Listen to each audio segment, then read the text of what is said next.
Big changes are coming for new parents in Virginia. The Commonwealth just became the first state in the South to pass paid family and medical leave, but benefits vary widely across the DMV. So what do parents need to know? Employment attorney Daphne Delvaux is here to explain. Welcome back to Great Day Washington. Thank you. I'm so happy to be here. Yes, this is an important topic. There's a little confusion. It can be confusing, I should say. It's very confusing. So what do parents need to know? So Virginia just passed paid leave, which we should be celebrating. This is incredible. 12 weeks at 80%, though it will not be implemented until 2029, 2028.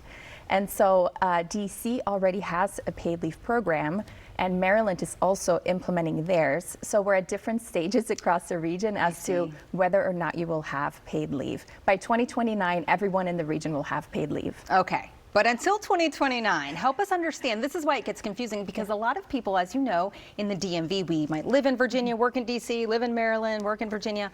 So what do they need to know, and which rules do they need to follow? So DC is actually a little unique in the nation because they extend paid leave benefits to commuters.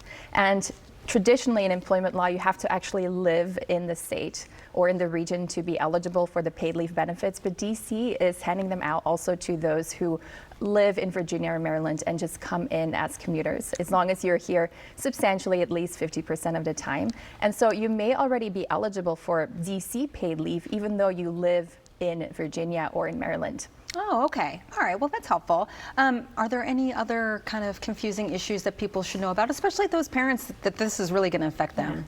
The most important thing to keep in mind is that this is something we pay into as workers. We hear paid leave and we think the employer is paying us to leave, and maybe we need to find a better term, because it works a little bit like car insurance, where you put a little bit of money into a larger pool and then you take your own money back.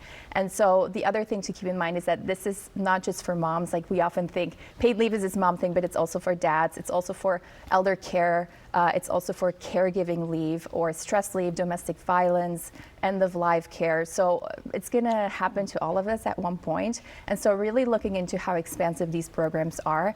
And I would say lastly, this idea that America doesn't have paid leave can really actually sabotage the programs that are working well, because people are just not aware that these systems exist. In fact, that they often are already paying into it. Wow. And so you want to make sure that you know what your rights are right now. Right, because I would imagine in some cases you need to advocate for yourself. It's not like you have a baby and everyone's coming out to tell you what you can take off. Exactly, Right. and everyone's confused, including employers, including bosses, managers. They're busy doing their jobs. They're usually not nerds like myself who are reading employment regulations for fun. And so this is also why I wrote my book. I was going to say, you're not just reading them, you're writing them. Tell us about your book. I wrote it because everyone is confused, but it is something you can understand if you really take a moment and sit with it. I see parents spend a lot of time reviewing Amazon reviews for the latest gadget, or taking birthing classes, or reading books on hypnobirthing, or whatever is relevant to them. But then when it comes to their workplace rights and their careers, and also the impact of parenting on their careers, they just assume the employer will support them and educate them, but the employer may not have the most relevant rules, and they may not be tracking everything. And so you really need an ally, someone who is not affiliated with your employer or with the government, someone who just really cares about you spending time with your baby. And in the end, we have to take responsibility for protecting our own careers and our own babies and our own health by really making sure we don't outsource that power to anyone else. And so knowing your own rights, advocating for them, understanding what it means